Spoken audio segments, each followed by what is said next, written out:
এই কাগজটা নিয়ে আসলে পরে আমি তোমার আর কিছু বলবো না।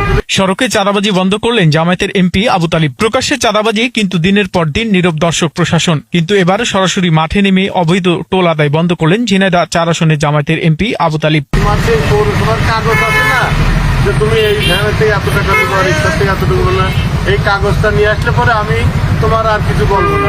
ঝিনাইদহের কালীগঞ্জের বাস স্ট্যান্ডে গিয়ে তিনি রসিদ জব্দ করে চাঁদা বন্ধের ঘোষণা দিয়েছেন তিনি। গতকাল শনিবার সকালে হঠাৎ করেই এমপির এই অভিযানে চিত্র বদলে যায়। সংসদ সদস্য মাওলানা মোহাম্মদ আবু তালিব নিজেই হাজির হন ঘটনাস্থলে। চাঁদা আদায়কারীদের কাছ থেকে বৈধ কাগজপত্র দেখতে চান তিনি, কিন্তু প্রশ্নের মুখে পড়ে চাঁদা আদায়কারীরা কোনো সরকারি অনুমোদন বা বৈধ রসিদ দেখাতে পারেননি। পরে তাৎক্ষণিক রসিদ জব্দ করেন তিনি। পরে ঘোষণা দেন চাঁদা আদায় বন্ধ।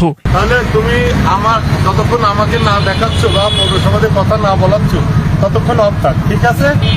এতেই ফিরেছে বাস স্ট্যান্ডের উপস্থিতি, চালক, ব্যবসায়ীদের মুখে স্বস্তি। স্থানীয়রা বলছেন এই প্রথম কেউ সরাসরি এসে দাঁড়ালেন তাদের পাশে। ভুক্তভোগীদের দাবি, দীর্ঘদিন ধরে প্রভাবশালী একটি চক্র শহরের বিভিন্ন সড়কে নিয়মিত চাঁদা তুলছিল। ভ্যান, রিক্সা, ইজিবাইক কেউই রেহাই পেত না। আজ অন্তত সেই জায়গায় দাঁড়িয়ে একটি স্পষ্ট বার্তা দেয়া হলো।